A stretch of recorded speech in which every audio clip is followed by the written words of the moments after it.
வணக்கம். ஸ்ரீ சிவசூர்யா ஜோதிட வித்யாலயம் வழங்கும் காலச்சக்கரம். நான் சிவசூர்யா செந்தில்குமார், கோவில் நகரம், கும்பகோணத்திலிருந்து.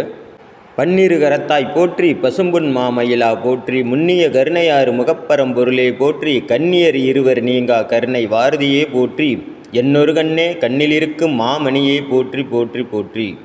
திருச்செந்தூர் செந்தில் ஆண்டவர் பாதம் பணிந்து இந்த பதிவை சமர்ப்பிக்கிறேன். ஒருவர் ஜாதகத்தில் காலமும் நேரமும் கூடினால் உச்சத்தை தொடலாம்.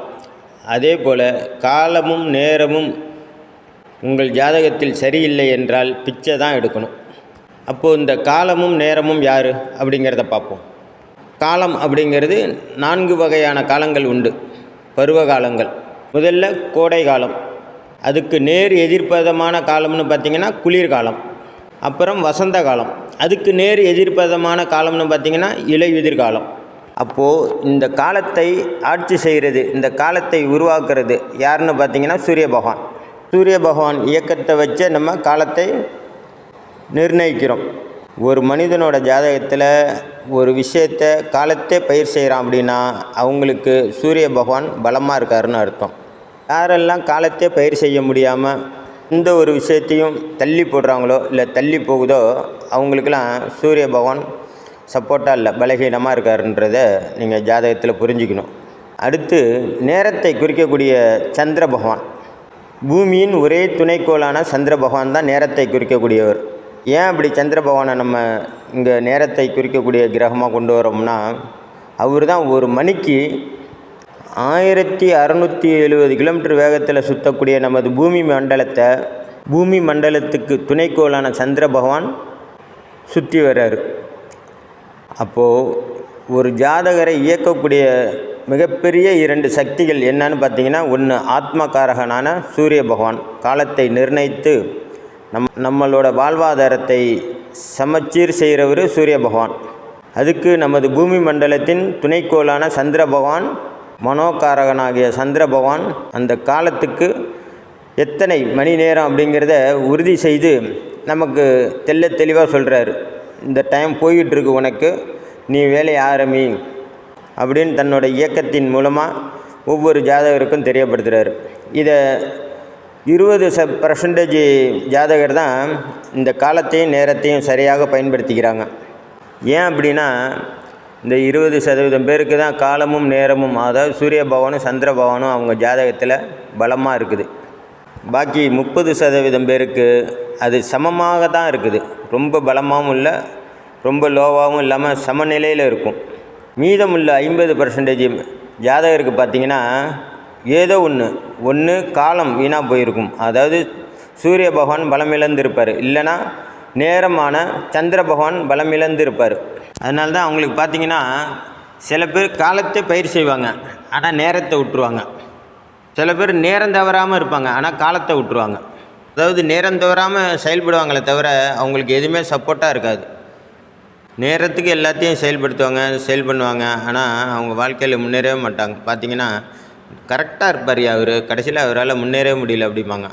சில பேர்லாம் பார்த்திங்கன்னா காலத்தை எல்லாமே செய்வாங்க, ஆனால் அவங்களால டெவலப்மெண்ட் ஆக முடியாது. அப்பயும் சொல்லுவாங்க, காலத்துக்கு எல்லாம் கரெக்டாக செஞ்சுருவான், என்னன்னு தெரில, அவனால் அந்த ஜாதகரால் முன்னேறவே முடியல அப்படிங்கிறத நீங்கள் கேள்விப்பட்டிருப்பீங்க. அப்போது இந்த மாதிரி ஜாதக அமைப்பு உள்ளவங்க உங்கள் ஜாதகத்தை எடுத்து பார்த்தீங்கன்னா, ஒன்று சூரியன் நீச்சமாக இருக்கும், இல்லை உச்சமாக இருக்கும். அதே போல் சந்திரன் நீச்சமாக இருக்கும், இல்லை தனித்து உச்சமாக இருக்கும். இல்லைன்னா சந்திர பகவான் உச்சமாக இருந்தால் கூட ராகு கேது நட்சத்திரத்தில் இருக்கும், சூரிய பகவான் ராகு கேது நட்சத்திரத்தில் இருப்பார்.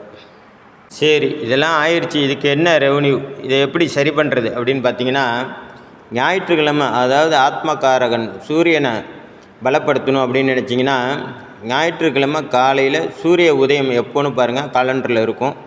அந்த நேரத்தை குறித்து வச்சுக்கிட்டு அதுக்கு முன்னாடியே நீங்கள் குளிச்சுட்டு சுத்தபத்தமாக பல் விளக்கிட்டு குளிச்சுட்டு எந்த காப்பி டீ குடிக்காமல் நெற்றி நிறைய விபூதி பூசிக்கொண்டு சூரியன் உதயமாகும் நேரத்தில் சூரிய பகவானை பார்த்து நீங்கள் ஓம் ஆதித்யாய நமக, ஓம் சூர்யாய நமக, ஓம் பாஸ்கராய நமக அப்படின்னு சொல்லி மனதார சூரிய நமஸ்காரம் பண்ணிக்கிட்டு 3 முறை சூரிய பகவானுக்கு நீரை தானமாக வழங்குங்க. தானமானால் 2 கையிலையும் ஊற்றி அதை சூரிய பகவானுக்கு நேராக நின்று கீழே ஊற்றி விட்ருங்க. 2 உள்ளங்கை நிறையா வச்சு சூரிய பகவானுக்கு நேராக அப்படி கீழே கொட்டுற மாதிரி செஞ்சுருங்க.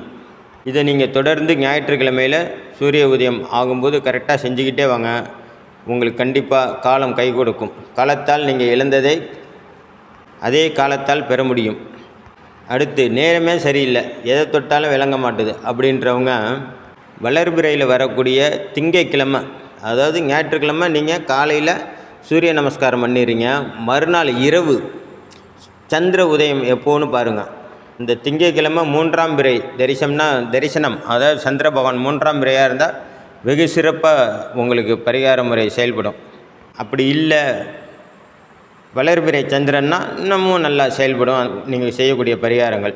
ஆனால் விநாயகர் சதுர்த்தியோ சங்கடஹர சதுர்த்தியோ இருந்தால் நீங்கள் இந்த முறையை கைவிட்டுருங்கள். ஏன்னா அன்னைக்கு நீங்கள் சந்திர தரிசனம் பண்ணுவது சிறப்பல்ல. 3ஆம் பிறைக்கு மறுநாள் வரக்கூடிய சதுர்த்தி அன்னைக்கு நீங்கள் இந்த திங்கட்கிழமை வந்ததுன்னா இந்த தரிசனம் பண்ணாதீங்க. அடுத்து பஞ்சமியிலேருந்து பண்ணுங்கள். இது வளர்பிறையில் சந்திர பகவானுக்கு செய்யக்கூடிய பிரீத்தி பரிகாரம்.